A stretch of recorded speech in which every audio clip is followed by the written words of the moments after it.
1 Samuel chapter 20. David and Jonathan. Then David fled from Naioth at Ramah and went to Jonathan and asked, "What have I done? What is my crime? How have I wronged your father that he is trying to take my life?" "Never," Jonathan replied. "You are not going to die. Look, my father doesn't do anything, great or small, without confiding in me. Why would he hide this from me? It's not so." But David took an oath and said, "Your father knows very well that I have found favor in your eyes, and he has said to himself, 'Jonathan must not know this, or he will be grieved.' Yet as surely as the Lord lives, and as you live, this is only a step between me and death." Jonathan said to David, "Whatever you want me to do, I'll do for you." So David said, "Look, tomorrow is the new moon festival, and I am supposed to dine with the king. But let me go and hide in the field until the evening of the day after tomorrow. If your father misses me at all, tell him, 'David earnestly asked my permission to hurry to Bethlehem, his hometown, because an annual sacrifice is being made there for his whole clan.' If he says, 'Very well,' then your servant is safe.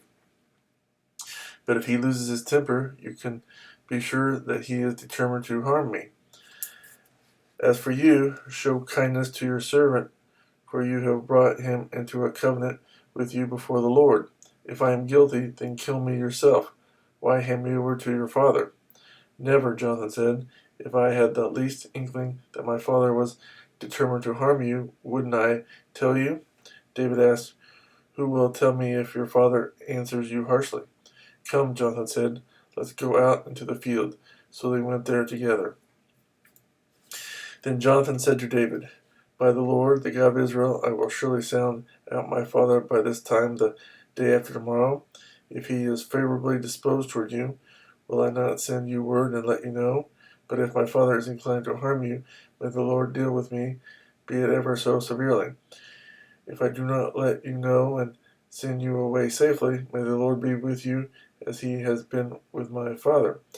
But show me unfailing kindness, like that of the Lord, as long as I live, so that I may not be killed, and do not ever cut off your kindness from my family, not even when the Lord has cut off every one of David's enemies from the face of the earth." So Jonathan made a covenant with the house of David, saying, "May the Lord call David's enemies to account." And Jonathan had David reaffirm his oath out of love for him, because he loved him as he loved himself. Then Jonathan said to David, "Tomorrow is the new moon festival. You will be missed, because your seat will be empty. The day after tomorrow, toward evening, go to the place where you hid when this trouble began, and wait by the stone easel. I will shoot 3 arrows to the side of it, as though I were shooting at a target. Then I will send a boy and say, 'Go find the arrows.' If I say to him, 'Look, the arrows are on the side of you, bring them here,' then come, because as surely as the Lord lives, you are safe. There is no danger. But if I say to the boy, 'Look, the arrows are beyond you,' then you must go, because the Lord has sent you away. And about the matter you and I discussed, remember, the Lord is witness between you and me forever." So David hid in the field, and when the new moon festival came, the king sat down to eat. He sat in his customary place by the wall, opposite Jonathan, and Abner sat next to Saul, but David's place was empty.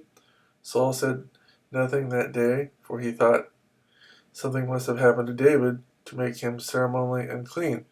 Surely he is unclean." But the next day, the second day of the month, David's place was empty again. Then Saul said to his son Jonathan, "Why hasn't the son of Jesse come to the meal either yesterday or today?" Jonathan answered, "David earnestly asked me for permission to go to Bethlehem. He said, 'Let me go, because our family is observing a sacrifice in the town, and my brother has ordered me to be there. If I have found favor in your eyes, let me get away to see my brothers.' That is why he has not come to the king's table."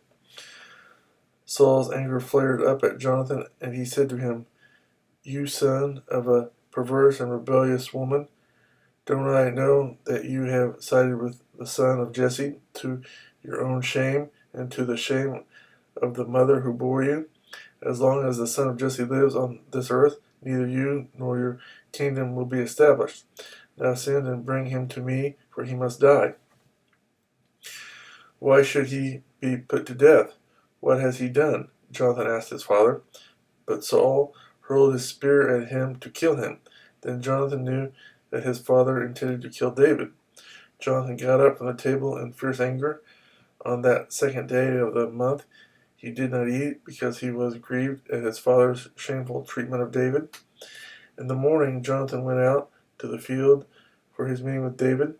He had a small boy with him, and he said to the boy, "Run and find the arrows I shoot." As the boy ran, he shot an arrow beyond him.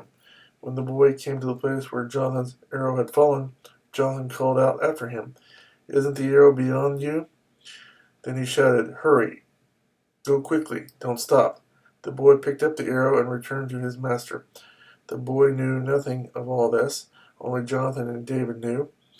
Then Jonathan gave his weapons to the boy and said, "Go, carry them back to town." After the boy had gone, David got up from the south side of the stone and bowed down before Jonathan 3 times, with his face to the ground.